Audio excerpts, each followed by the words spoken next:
Salut tout le monde. Dans cette vidéo aujourd'hui, je vais vous parler de l'ennui et comment en sortir dans des phases d'ennui, comment trouver des choses à faire pour sortir de cet ennui qui peut être assez dur. Alors tout d'abord, donc dans cette vidéo, je vais encore une fois vous parler de mon expérience perso et vous donner donc quelques conseils pour aller mieux.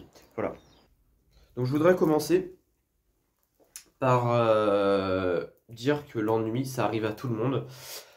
C'est pas parce qu'on s'ennuie que forcément on a une vie de merde, hein. C'est important d'ailleurs de s'ennuyer parce que si on est toujours avec des gens ou à faire plein de trucs, bah, on peut faire un burn-out tout simplement. Donc des fois c'est important de s'ennuyer, voilà, d'avoir un peu de temps pour soi. Alors après, si cet ennui devient chronique, bah forcément ça va être chiant, clairement. Donc moi j'ai vécu notamment pendant mon année à l'école à la maison, bah, je m'ennuyais énormément en fait parce que voilà j'avais juste mes cours en ligne, voilà, et puis sinon le reste du temps ça durait 1 ou 2 heures par jour et puis le reste du temps bah j'étais livré à moi-même, je faisais rien quoi. Donc voilà, c'est très important de pas rester dans une ennui chronique. Donc déjà, si c'est une ennui qui dure sur 3 4 jours, essayez d'accepter cet ennui. Parce que des fois, ça fait réfléchir, ça fait méditer. Donc accepter cet ennui, c'est pas forcément grave. Après, si ça dure sur plus longtemps, ça peut être très très chiant.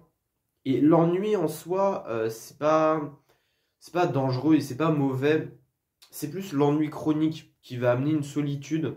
Après, vous pouvez vous ennuyer avec des gens, mais dans cette vidéo, je vais plus parler d'ennui quand on est tout seul. Si vous vous ennuyez avec des gens, c'est que c'est pas les bonnes personnes, tout simplement.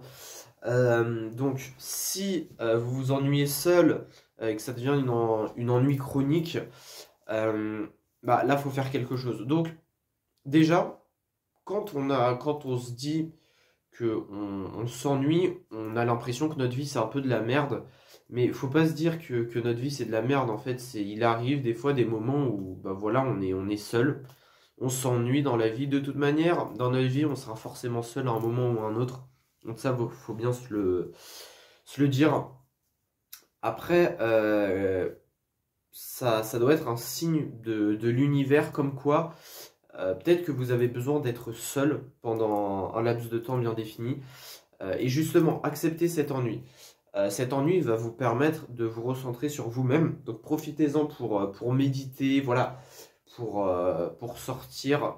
Faites ce que vous aimez, vraiment. Admettons, si vous aimez, si ce que vous aimez, c'est le dessin, l'art, voilà, la randonnée, enfin, ça peut être plein de choses. Voilà, faites-le à fond si vous vous ennuyez. Restez pas à rien faire, à procrastiner sur votre lit. Je sais que ça peut être dur. Moi, c'est ce que je faisais de toute manière. Je restais sur mon lit à regarder mon téléphone. Pendant des années, c'était comme ça. Jusqu'au moment où j'ai compris que fallait vraiment que je me mette à fond dans ce que j'aimais. Malheureusement, quand je l'ai compris, j'ai trouvé un service civique, donc j'avais plus du tout le temps de m'ennuyer. Mais là, actuellement, je cherche un boulot voilà, pour gagner de l'argent. Et je m'ennuie un peu, donc je vais faire du kayak, je vais passer des nuits en forêt, et je ne m'ennuie plus du tout. Et c'est vraiment génial. Parce que le temps, c'est ce qu'il y a de plus important de toute manière dans la vie, donc encore plus que l'argent. Donc c'est pour ça. Restez pas à rien faire et à bousiller votre temps, à procrastiner sur votre lit. Même si moi je le fais parfois, j'essaie vraiment que ça soit plus du tout le cas. Et vraiment, voilà. Faut vraiment pas que vous ennuyez et restez sur votre lit, quoi. Après, ce que je vous invite à faire, par exemple, moi je vais prendre mon exemple, j'adore la randonnée, la nature, etc. Bah, ce que je fais, c'est que si je m'ennuie, voilà, je m'autorise à 1 heure de procrastination. Admettons, je me réveille moi vers 7 heures tous les matins à peu près, parce que j'ai un peu une maladie au cerveau. Enfin, c'est pas une maladie, mais c'est qu'en gros, mon horloge interne est réglée. C'est-à-dire que je peux pas me lever à plus de 7 heures. Bref, voilà, c'est pas le sujet. Donc je me lève à 7 heures, après pour vous ça peut être 10 heures, 11 heures, 9 heures, etc. Je vous conseille 8 heures ou 9 heures, quand vous avez rien à faire de votre journée, c'est bien. Autorisez-vous 1 à 2 heures d'ennui, de procrastination, vous checkez votre portable, vous regardez des vidéos de divertissement, etc. Et ensuite, l'après-midi, vous prenez votre vélo, vous prenez votre cahier de dessin, vous prenez je sais pas quoi, ce que vous aimez, et vous allez tout simplement faire du vélo, ou voilà, ou aller en pleine nature, ou faites votre passion. Voilà. Après, donc voilà, donc c'est les trucs pour l'ennui. C'était la première partie de cette vidéo. Donc si vous vous ennuyez, ne restez pas dans cette énergie d'ennui et de procrastination, ça ne sert à rien. Sortez et faites ce que vous aimez. Voilà. Voilà. Vous vous y mettez à fond et ça sera super, vous allez voir. Ça va être dur, mais vous allez y arriver, j'en suis sûr. J'ai confiance en vous. Deuxième partie de cette vidéo, si vous avez un peu les mêmes passions que moi, si vous regardez cette chaîne, donc qui est l'aventure, la vie sauvage, etc. Et que, par exemple, ça peut arriver en France, notamment si vous habitez dans la capitale, donc à Paris, ou même dans des grandes villes, Lyon, Nantes, etc. Bah voilà, il n'y a pas forcément d'endroits sauvages à côté de chez vous. Vous voyez, si par exemple vous habitez à la mer ou à côté d'une forêt, vous n'avez pas le droit de vous ennuyer. Si vous avez les mêmes passions que moi j'aurais rêvé habiter dans les Pyrénées. Parce que dans les Pyrénées, il y a de la forêt, des montagnes, plus la mer. Donc avec tout ça, je serais très heureux. Mais bon, c'est pas le cas. C'est la vie, c'est pas grave. Mais si vous habitez dans un coin comme ça, comme dans les Pyrénées ou en montagne, vous n'avez pas le droit de vous ennuyer. Voilà.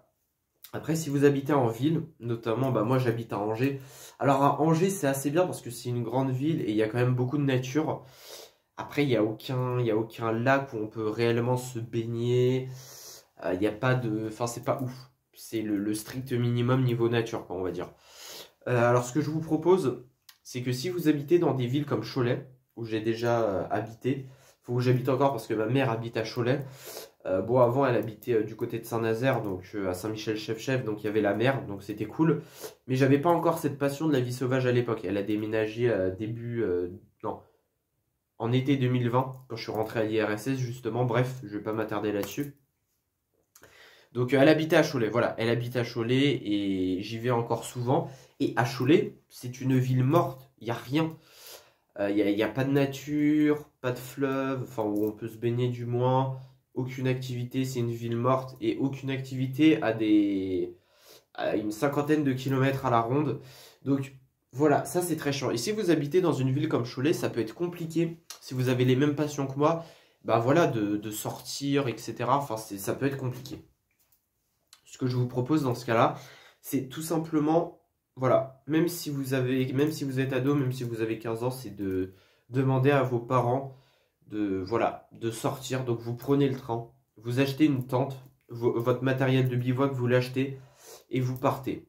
Quelques jours dans les Pyrénées, ça peut être cher, mais je sais pas, travailler, faites des trucs et ensuite partez dans les Pyrénées au moins une semaine pour vous ressourcer.